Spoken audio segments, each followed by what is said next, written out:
2004년 2월 11일, 펜실베니아에서 한 여성이 사라지는 일이 일어납니다. 필리시아 알비나 토마스.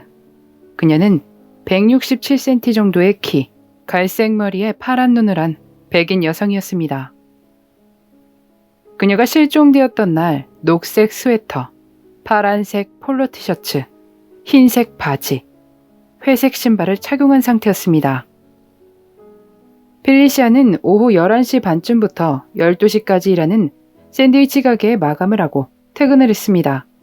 기분 좋게 다른 직원들과 인사를 나누고 자신의 집으로 향합니다. 집에는 남자친구인 에드 루다스키가 소파에서 잠을 자고 있었습니다. 문이 열리고 필리시아가 집으로 들어오는 소리에 에드가 잠에서 깨어났습니다. 잘 다녀왔냐? 뭐 했냐? 자고 있었냐? 뭐 이런 대화들을 나누고 그녀는 에드에게 맥주가 어디 있는지 물었습니다. 맥주 밖에 내 ATV에 있어. 라고 말을 마친 그는 다시 잠에 빠져들었습니다.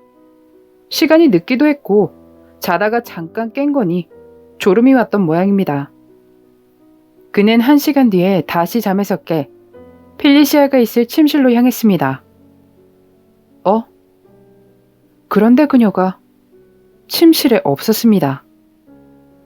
이상하다는 생각을 하며 근처에 사는 친구의 집에 있나 싶어 차를 타고 움직이다 어쩐지 거기 없을 것 같기도 했고 집에서 필리시아를 기다리는 게 나을 것 같다는 생각에 다시 집으로 돌아왔습니다. 하지만 그녀는 집으로 돌아오지 않았습니다. 에드가 생각하기로는 집에 누군가 들어온 흔적도 없었고 다른 소리도 못 들었기에 필리시아 스스로 집을 떠난 것 같다고 생각했습니다. 일단은 여기까지가 에드의 증언입니다. 그는 마지막에 함께 있었던 인물이다 보니 경찰은 그에게 여러 질문을 했습니다. 에드의 협조에 경찰은 그를 용의자라고 부르지 않았습니다. 퇴근하고 그녀를 집까지 태워준 남성 동료도 조사를 마쳤고 그 역시 용의자에서 배제됐습니다. 경찰들의 조사에 따르면 필리시아가 파티에 참가했다고 합니다. 수색을 하던 경찰은 이상한 메모 하나를 발견하는데 거기엔 한 슈퍼마켓 뒤에 그녀로 추정되는 것이 있을 것이라는 메모였습니다. 경찰은 그것도 수색하지만 아무것도 발견하지 못했습니다. 그곳은 필리시아가 일했던 가게에서 가까운 위치에 있었습니다. 그리고 의외의 곳에서 관련 증거를 찾게 되는데 에드의 친구의 집이었습니다. 하지만 이 증거는 무엇인지 경찰이 밝히지 않았습니다. 여기서부터는 스티븐 마틴의 증언입니다. 에드의 친구 스티븐 마틴은 11시 30분이 지나서 그녀의 집에 전화를 걸어 필리시아와 통화를 했다고 주장했습니다. 안녕 필리시아, 에드 좀 바꿔줄래? 안녕 스티븐. 그런데 어쩌지? 에드가 지금 자고 있어. 스티븐은 그녀에게 에드를 바꿔달라 했지만 그가 자고 있다는 말을 전해 들었습니다.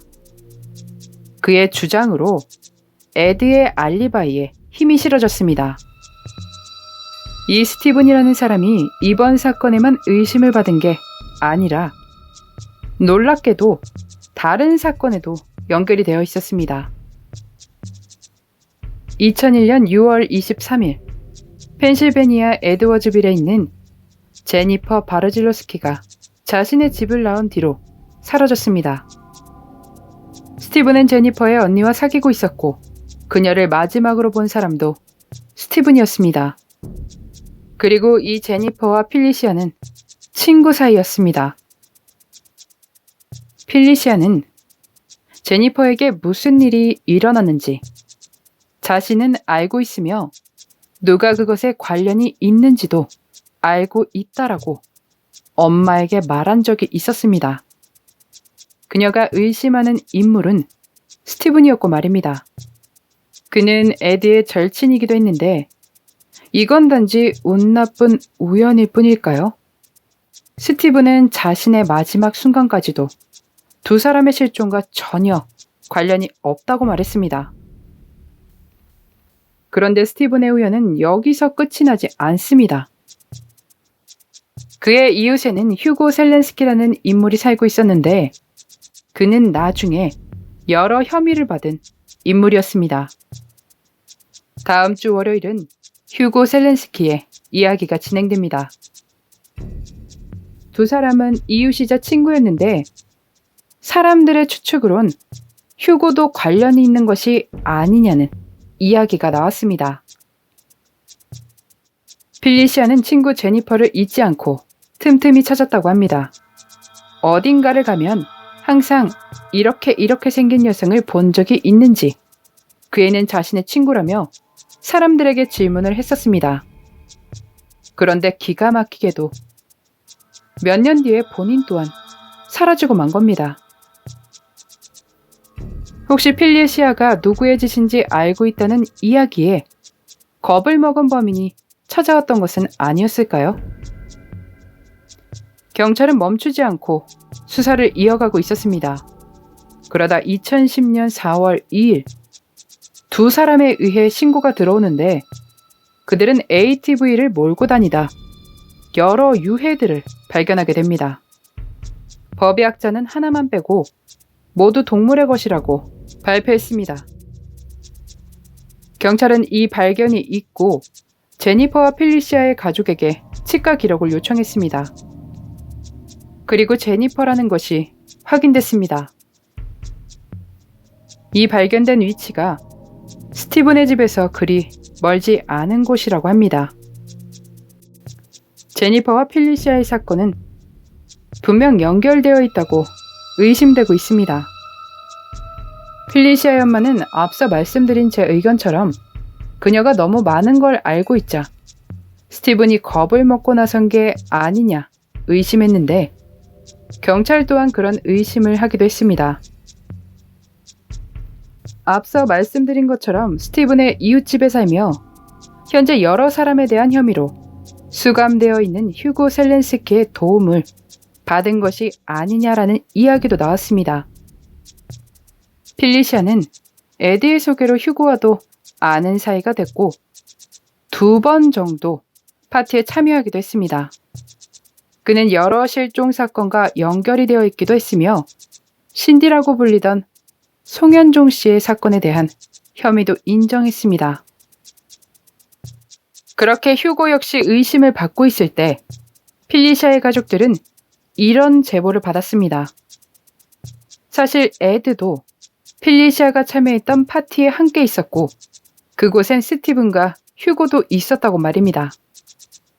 하지만 경찰은 이 제보에 대해서 확인하지 않은 것으로 알려져 있습니다. 자신들이 모든 걸 봤다는 사람들도 있었으나 경찰들은 그들이 약에 의해 제정신이 아닌 상태에서 본 것이라 믿었습니다. 여러 가지 추측들이 나왔지만 스티븐과 휴고를 이 사건과 연결시킬 수 없었습니다. 사라진 친구의 행방을 찾기 위해 끈을 놓지 않았던 필리시아마저 사라지고 말았습니다. 여러분이 생각하시기엔 어떠신가요? 제니퍼와 필리시아 두 사람의 마지막 목격과 통화를 함께했던 사람인 스티븐이 범인일까요? 필리시아는 늘 제니퍼의 사건으로 그를 의심하고 있었는데 스티븐 또한 그 사실을 알고 있지 않았을까요? 그래서 자꾸 파고들자 겁이 났을지도 모릅니다. 그게 아니면 사람들 주변에서 일반인 행세를 하며 조용히 살아가던 휴고 셀렌스키일까요? 필리시아의 남자친구 에드도 에드의 절친 스티븐도 휴고와 아는 사이였습니다. 그들은 과연 휴고를 평범한 사람처럼 느꼈을까요? 문득문득 쎄한 느낌이 들지는 않았을까요? 사건을 접하다 보면 참 외국 사람들 파티 좋아하는구나 싶습니다. 말이 파티지. 그냥 지인들이랑 모이는 거겠지만 그곳의 모든 일을 아는 것도 아닌데 경각심이 필요하지 않을까요? 마냥 사람을 의심하면 굉장히 각박한 세상이 되겠지만 적당한 거리를 유지하는 방법을 알아가는 것 또한 스스로를 지키는 방법 중 하나일 것이라는 생각이 듭니다. 물론 나쁜 사람이 없는 세상이 가장 좋겠지만요. 사람을 너무 안 믿는 것도, 너무 믿어서 의심 따윈 1도 없는 것 또한 위험하지 싶습니다. 적당한 거리라는 게 참 중요하더라고요. 필리시아의 어머니는 전화벨이 울릴 때마다 혹시 새로운 정보를 알려줄 사람에게 온 전화일까 싶어 달려가서 전화를 받는다고 합니다. 어머니의 간절한 바람처럼 저 역시도 그녀가 어딘가에서 잘 지내고 있었으면 좋겠습니다.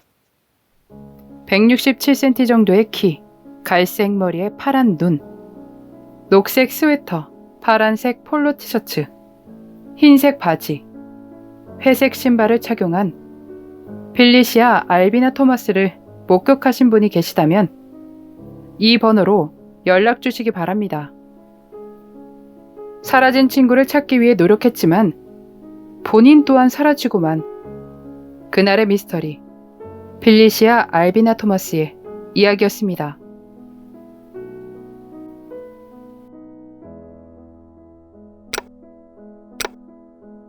마지막까지 시청해주셔서 감사합니다. 좋아요와 구독은 저에게 큰 힘을 줍니다. 오늘 하루도 수고하셨습니다. 좋은 밤 보내세요.